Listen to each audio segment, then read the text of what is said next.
Okay, so I've been on Twitter for, I want to say, about 3 weeks now, and all I've seen is just a plethora of content about who's the strongest Dragon Ball fighter right now.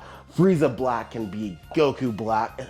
Not Goku Black. Frieza Black can beat Ultra Instinct Goku and Ultra Ego Vegeta, and Orange Piccolo's in there somewhere, but Beast Gohan beats all of them, and I just don't get why we're saying that. But guys, before we get into this, I just want to say thank you and welcome to my channel. Thank you for tuning in. I am the Shonen Man. We do a lot of anime and anime related content on here. We talk about Dragon Ball and Dragon Ball theories, discussions. We talk about not One Piece yet. I'm currently reading it. So about My Hero Academia. I do manga reviews for My Hero as well. So more stuff, weekly updates, things like that. If you guys like any of that stuff, if it sounds appealing to you, please don't forget to like and subscribe, hit the bell notification for more updates about my channel, and let's get into it. So let's start with my first problem with this, and that is saying that Frieza is like 10 times stronger than all the Saiyans and everything. Like that comment bothers me a lot, and here's why.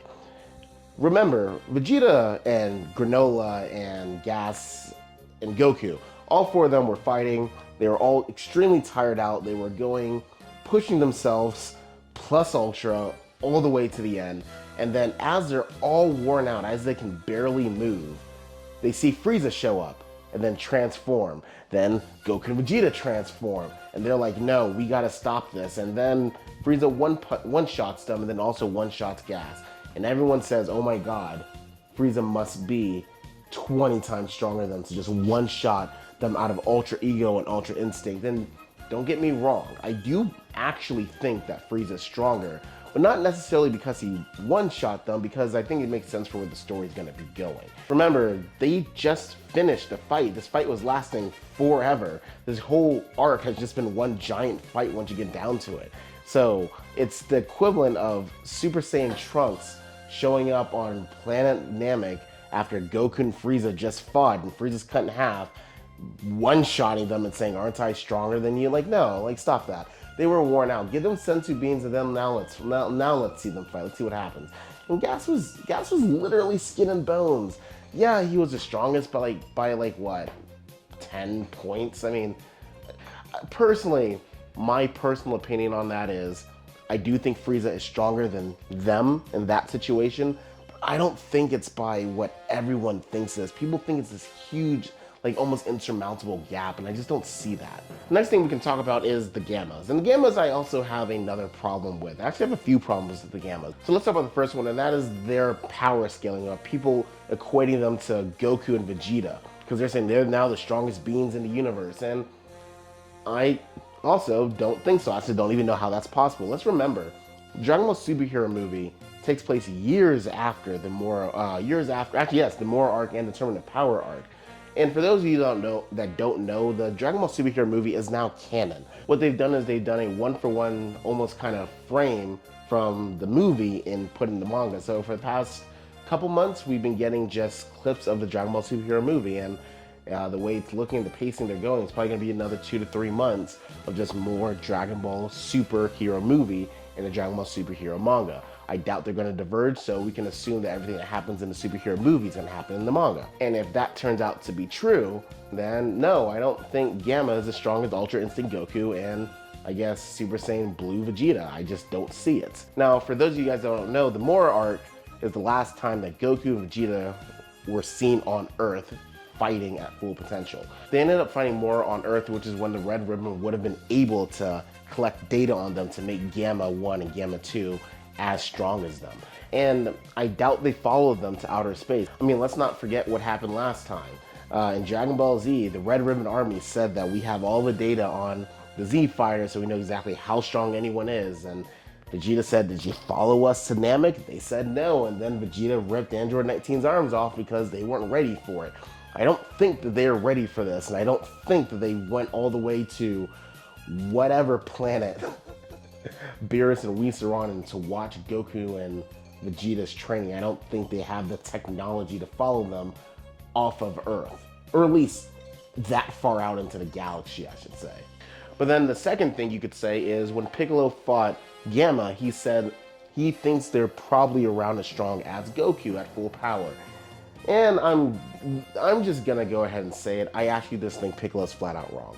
I know that one may not be nearly as objective as my last or upcoming statements, but I just don't think Piccolo is scaling this right. And I don't think most of the Z Fighters scale anything right, to be honest. Let's see what you've got. Come on, attack me!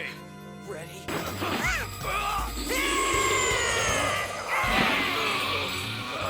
Gotcha!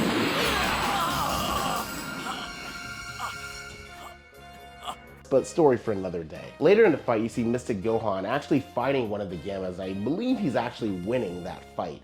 And if we take it at face value that the Gammas are as strong as Ultra Instinct Goku, at least, let's just say that, or Super Saiyan Blue Goku, that means Gohan's mystic form is as strong as Ultra Instinct Goku or Super Saiyan Blue Vegeta. And I do not think that's the case. And some people could say, well, he was training maybe in that 3-year gap. And then I would say that Gohan actually said in that movie, why do I need to train? So I actually don't think he was training. And we know at the end of the Tournament of Power, he definitely was not as strong as Goku and Vegeta. So I do not think that him fighting the Gammas shows that the Gammas were as strong as Super Saiyan or as Ultra Instinct Goku, making Gohan's mystic form as strong as Ultra Instinct. I don't think that translates. I think there's actually just a power vacuum there, or a misconception of power levels, I should say. And the reality of it is, stepping outside the world of the Dragon Ball Super anime, is Dragon Ball Super superhero movie was written around the time the Mora arc was being written as well. I don't actually think they knew what to do with Goku and Vegeta during, and Broly actually, during the Dragon Ball superhero movie. So I think that's why they're just not there, and they're just fighting in base form the entire time.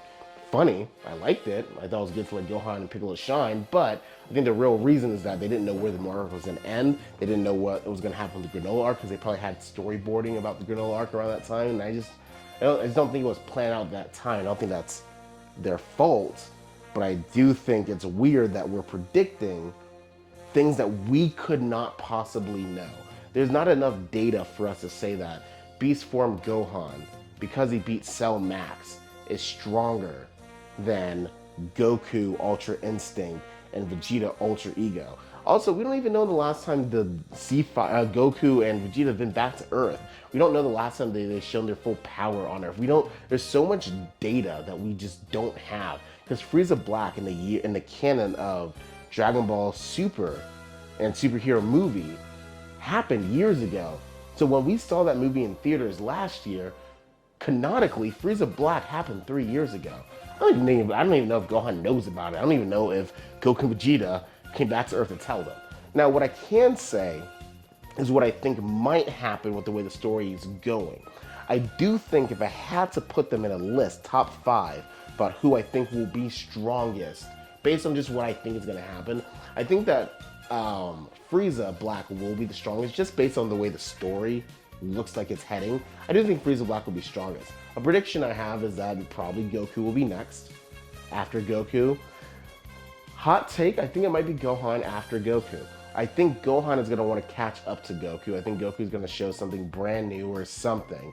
And if Gohan's going to try to catch up to him, I think it'd be great if then Vegeta realizes he's lacking behind Gohan as well and pushes himself further to get more destruction energy later in whatever upcoming arc. And then Piccolo last. I don't know about Broly. I actually think there's zero information about Broly. I don't even know how I would scale him. We haven't seen Broly do anything since the Broly movie, which took place before the Mora arc. So I can't even imagine how we'd scale that. Jiren, the same thing. Canonically, I think at that point you haven't seen Jiren for 4 or 5 years. I think it's wishful thinking to assume that he's just been sitting there, not training, not meditating, not getting stronger. So I'm sure Broly and Jiren are in there somewhere. I just don't know where, because there's even less information about those two. But those are where I think those 5 will be based off of how I think the story just might go. But, like I said, I don't think there's enough information out there. I don't think there's enough information out there to speculate about Goku being weaker than Gohan. I don't think there's enough information about 1-to-1 ratios on them.